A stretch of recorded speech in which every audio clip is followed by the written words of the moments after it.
What's up, my bros? Pretty Maniac here with the NFL Divisional round games. Now, the first one is at, of course, 4 o'clock today, and it is the Colts Chiefs game, which promises to be a barn burner of a game. Now, I'm going to go over each one in relatively good detail, so if I miss out on anything, feel free to let me know in the comment section down below. I am not too familiar with 7 of these teams, but I'm just going to talk about my perspective, what I think about the game, what I think the most likely outcome is, of course, leading into whatever matchups for next week.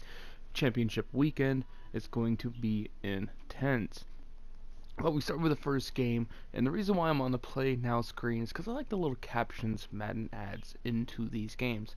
You have the last time the Colts and Chiefs met in the playoffs, Luck led a 28-point comeback, which was an epic collapse. If anybody remembers that from a few years back before Andrew Luck got hurt, it was awful. But can he outpace Mahomes? Now that is the true question here. I think this game's going to be decided by defense. On the NFL mobile app, it says Andy Reid is 20-3 in games following a bye, including playoffs. But the Chiefs' record at Arrowhead is concerning. But then again, records of previous years has nothing to do with this year. Yeah, sometimes a team has lost 11 times in a row in a certain stadium, but it doesn't mean anything the next year because it's a different squad, and this Chiefs team is a different squad as well. The Colts do present a huge problem for the Chiefs defense with Marlon Mack and T.Y. Hilton, and even Mo Alley Cox and Eric Ebron, stuff like that, present matchup problems for the Kansas City Chiefs. Luckily, the Chiefs defense gets to practice against tight ends like Travis Kelce, Tyreek Hill at wide receiver, and stuff like that, so it should help them a little bit. Another issue for the Chiefs with their defense is going to be the Colts' offensive line. The offensive line for the Colts is extremely dangerous. I don't know how much pressure the Chiefs are going to be able to get on the Colts with that offensive line. Maybe if they sack him 3 or 4 times, which would be an extremely good game against that offensive line, get enough pressure on him, make him hurry, make him quick, that offense can outplay the Colts defense. But the dangerous thing for the Chiefs offense is the Colts defense is no slouch. Yes, the Chiefs are most likely getting Sammy Watkins back today, and they obviously have Tyreek Hill, Travis Kelce. That run game isn't as threatening as it was with Kareem Hunt. Now, I'm not saying Damian Williams is not a capable back, because he is. I'm just saying he's not on the threat level of Kareem Hunt, and that might actually help him in this one. Darius Leonard, always a threat with his consistent tackling to stop drives in their tracks. The Colts also have a decent defensive line as well, and I say defense in the perspective of playoff defense. It's pretty decent.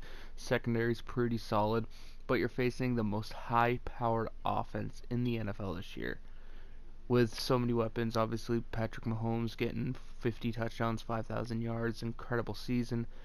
So this one is going to come down to the defense versus offense matchup, where obviously the Colts' strength is probably their offense and Andrew Luck versus the Chiefs' weakness in their defense versus the Chiefs' extreme strength in their offense versus the Colts' reliable defense.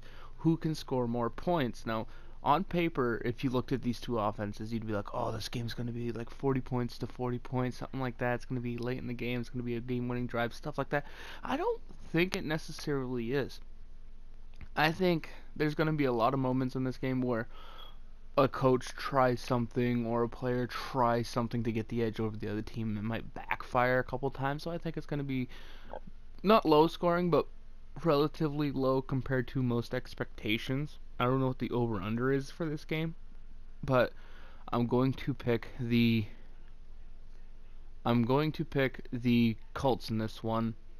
Now, I don't necessarily want to pick the Colts, but I'm going to pick the Colts because I feel like their defense is solid enough, and I think their offense can exploit the Chiefs' defense enough to at least get an extra possession compared to the Chiefs' offense. Special teams is also going to be incredibly important if Tyreek Hill or whoever's returning punts for Kansas City can get enough yardage. I think it's going to give Kansas City the obvious edge But there's something about that Colts team. They're solid on both sides of the ball, and I love me some consistent defense and consistent offense. The Chiefs' defense, the rushing defense can be exploited. Colts got over 200 yards last week. I think that's the difference maker there, the rushing offense of the Colts versus the Kansas City Chiefs defense. Other than that, I think it's going to be a super close game. If I had to pick a score, it would be 31-28. If that's how the game puts out, that would put the Colts into the AFC Championship game, which would be amazing. Then again, they're selling shirts that say they're 1-0. Come on, man. You gotta be better than that. Why not put your shirt saying you're 9-1 since you're 1-5 start? Or technically 10-1 now since you're 1-5 start. So there was also that. Now, for the next game today, we have the Cowboys at the Rams.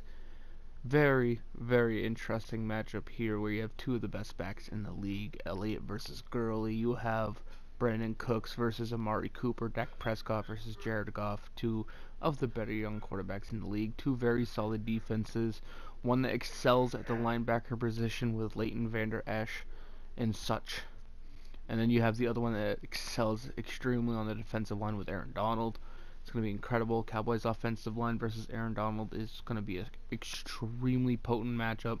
I think the difference maker here is Goff, and I don't mean in a good way. Now, according to Madden, it says LA's defense forced a takeaway on 16.9% of all drives. That is basically 1 in every 6, which is incredible. But Dallas committed only 17 turnovers. I think that's also very crucial as well. NFL Mobile says Dallas is 0-5 in divisional rounds since winning Super Bowl 30. But I think the difference maker here is going to be Jared Goff. I think he's going to make a few too many mistakes. We saw it in the game against the Bears. We saw it in a few games in the last couple weeks of the season as well. I think the Cowboys defense puts him in too many mistakes. Maybe the Cowboys defense scores. But I think this game's going to be 27-24 Dallas. And for the third game, which would be Patriots at the Patriots hosting the Chargers. I almost said at because yes, the Chargers do have a better record than the Patriots this year, but the Patriots are an amalgam to me this year. They are an unknown quantity, especially this year. They are currently 11-5. All 5 teams they lost to are out of the playoffs, which is an interesting factor in on itself. They've beaten teams in the playoffs like the Colts, Chiefs, and that's about it. Well, still in the playoffs, I should say. They've beaten the likes of the Texans, who were in the playoffs and such. Now, it's going to be an interesting game for sure. You got strength versus kind of weakness in this one with the Patriots defense. Playing more solid at home, currently 8-0, with the Chargers being 9-0 on the road this year. So you got 9-0 versus 8-0. Defense plays a lot better at home. They are on a bye week, and I think the forecast said 3 to 5 inches of snow. So the temperature of the cold favors New England in this one. But the Chargers have a very, very solid defense with pass rushers like Bosa and Ingram.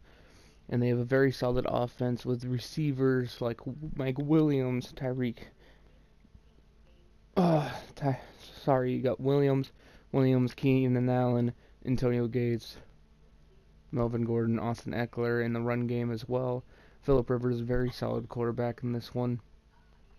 I think the difference maker here is going to be the Patriots' defense. Now, if the defense is as inconsistent as it was in their losses, let's say to Miami or to Tennessee or to a team like Jacksonville or something like that, then they're going to get steamrolled in this one. If the Patriots defense plays inconsistently, they will get steamrolled. You do have the number 1 Pro Football Focus or Pro Football Power Football Focus or whatever the analysis rankings is, where it says Stephon Gilmore's like the number 1 quarterback in the league this year. So they do have that. They have an okay pass rush with Brown, Flowers, Dietrich Wise, and Adrian Claiborne if he's playing. The run defense though is extremely awful for the Patriots. They were like the third worst or second worst or something like that in the league this year, allowing 4.9 yards per carry or something like that. It's going to be very, very intense. And I think one matchup that's going to be key in this game is Hunter Henry and Antonio Gates. Well, if Hunter Henry plays against the Patriots linebackers and safeties, because there was a lot of games this year, especially against the Steelers for the Patriots, where Patrick Chung gets exposed a lot by tight ends. And I mean a lot. There's constant plays where it's not even Chung's playing on the inside and the tight end's just running next to him, and all the tight end has to do is cut out, and Chung just seems to completely lose him. It's interesting. I'm picking the Patriots in this one. It's not just home field. I think it's going to be extremely close. I think this game is a lot closer to 50-50 than any other game in the playoffs right now. I'm picking the Patriots. I think if I had to pick percentages, it would be the Patriots are at like 54% for me. I think the difference comes down to one, coaching experience, which I think is crucial. Environment, which I think is crucial as well. 15 degrees, 5 inches of snow. I think that heavily favors New England there, mainly because their players are used to playing in that kind of degree or kind of environment. But I'm not going to say LA can't handle that. I think LA can. And second is the unknown. I know it's a weird factor, but the unknown. The Patriots' offensive line has been solid. Undisciplined at times, but solid. I think they handle the pass rush. I think the quick release of Brady does enough. I think the running backs of the Patriots, which is kind of the difference between them and Baltimore, because in Baltimore the Chargers were playing 7 DB packages because of the speed, but when you have backs like Burkhead, White, and Sony Michel, it kind of can expose. So I'm going to pick the Patriots. I think the advantage is going to be the run games, and I think their defense plays more consistently. I think maybe they force some turnovers. Cordero Patterson gets some extra yards on special teams, but I think it's going to be super, super close. And I'm talking my closest prediction I have ever had. I'm saying, now you listen to me now. I'm saying 24-23. And I think part of it might be in missed extra point, missed field goal, something like that. A doomed mistake is going to cost the Chargers this game. I don't know what it is, but something's telling me it's going to come down to a mistake. Not some last minute drive, but a mistake, whether it be turnover or anything like that. Now, like I said, to all Chargers fans, if there's any Charger fans watching this, growing up, the Chargers were my second favorite team in the league. Ever since I got into football, I've been a Patriots fan, but the Chargers were always my second favorite team. Ever since the Drew Brees days, the LT days, stuff like that, just watching Junior Seau in a Chargers uniform, just dominate,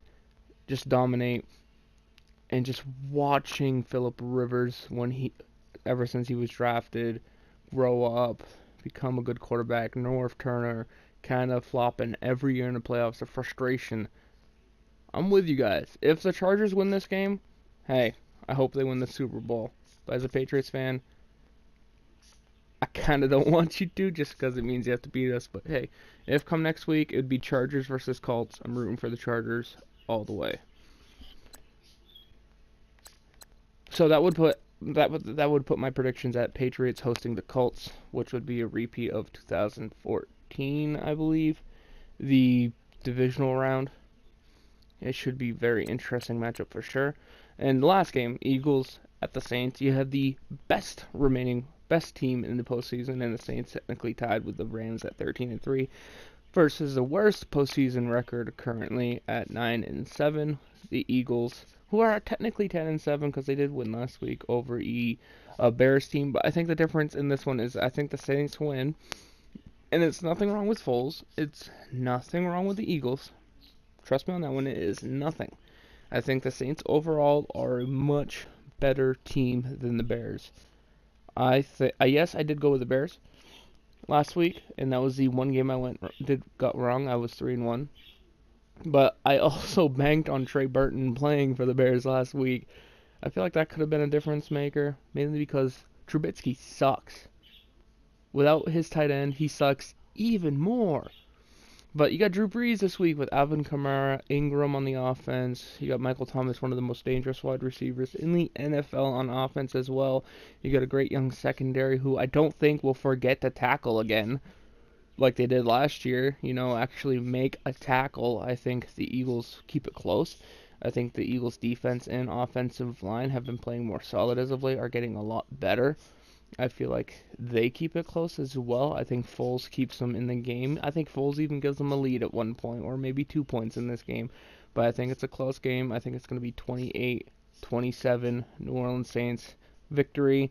I think if I had to pick, it would come down to a last-minute drive with Drew Brees having the ball with under 2 minutes left. Because I just feel like if you give Foles the ball back in a one-score game, with under 2 minutes left, he's going to get it done somehow. He just does it.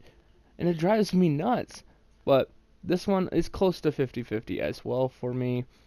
Eagles, Saints. This is probably the best divisional round weekend I have ever seen in my life. A lot of the games look on paper to be super close. Eagles, defending Super Bowl champions, can very well upset the Saints. I just think Drew Brees, different animal than Mitch Trubisky. I think he opens up the Eagles enough to exploit their weaknesses, and I think that ends up costing the Eagles. But I'm going to avoid calling the Eagles underdogs here because, like I said, yeah, it would technically be an upset if the Eagles won, but it's not like I can't see it happening. It's probably one of the most realistic upsets I can see this weekend. The Colts, yes, I picked them to upset the Chiefs, but I think even the Eagles have a better chance of upsetting the Saints than the Colts do of upsetting the Chiefs. And the Cowboys upsetting the Rams, all these games are good. So if everything goes to plan, that would be next week we would have Patriots versus the Colts, a rematch of earlier in the year. Andrew Luck against Tom Brady, Darius Leonard against Donta Hightower, and you'd have the Cowboys versus the New Orleans Saints, a repeat of one of the Saints' worst losses of the year. And yes, before I go, I will mention, yes, the Saints blew out the Eagles previously this year. That has nothing to do with this factor here. Like I said before, and I'll state this again, the Saints-Eagles game, I believe it's going to come down to Drew Brees having the ball with under 2 minutes left. I feel like if Foles gets the ball with under 2 minutes left in a one-score game, the Eagles will win. I think it's going to come down to who has the ball last. And in my prediction, I feel like it's going to be the Saints. So, Eagles have the ball last. Watch out. But, yes, Dallas, Saints, Patriots, Colts for the Super Bowl. As a neutral NFL fan, like putting my Patriot fan bias aside, my dream matchup in that one would probably be Indy versus Dallas. Mainly because you would have two franchises who haven't won a Super Bowl for a while. Obviously, Cowboys haven't won a divisional game since Super Bowl 30, which was over 20 years ago. Colts who haven't won one since the Manning days, and I think 06 was the technical year. It would be a very, very interesting matchup. But every potential matchup there has great potential as well if the Final Four teams are who I think they are. You have the Patriots, Saints, Drew Brees versus Tom Brady, two of the best quarterbacks of all time, dueling each other would be insane. Colts, Cowboys, like I already previously stated. You have the Colts, Saints, Andrew Luck, the young gun, comeback player of the year versus Drew Brees trying to get his second Super Bowl ring would be amazing. Frank Reich, the coach that the Colts didn't necessarily want in the first place because they tried to get McDaniels, versus Sean Payton. Probably he will have a statue in New Orleans by the time his career is over. And then you have the last possible matchup out of these four, the one that everyone's probably dreading because it sounds awful to most people, the Patriots at the Cowboys, or the Patriots in the Cowboys. And what I mean by that is 99% of football fans, or at least probably close to 90%, at least if you're not a New England Patriots fan, like 90% of people who aren't Patriot fans would hate to see New England in the Super Bowl again. So they would be tempted to root against New England. Now, the Cowboys fans are obnoxious. They have been rubbing 3 Super Bowl titles since in the 1990s to everyone's face for the last 20 something years, even though they have accomplished nothing as of late. The franchise is called America's Team, even though they've accomplished nothing as of late. So you're going to have the fan bases who, obviously, you have the Cowboys fan base against the Patriots fan base, probably two of the most obnoxious, annoying fan bases in the league rooting against each other. But then you have the fan bases that root against the Cowboys, and then the fan base that roots against the Patriots. I think that would be fun. Now, like I said, if early looks, if I had to pick, due to like solidity on both sides of the football, I'd probably say it looks like it would be Colts at the Cowboys. But depending on how they play this week, it might change. Anyway, guys, let me know what you think about the matchups this week and what obviously what would result in the matchups for next week and maybe what the outcome would be of those. Anyway, guys, I'll see you next week. Peace.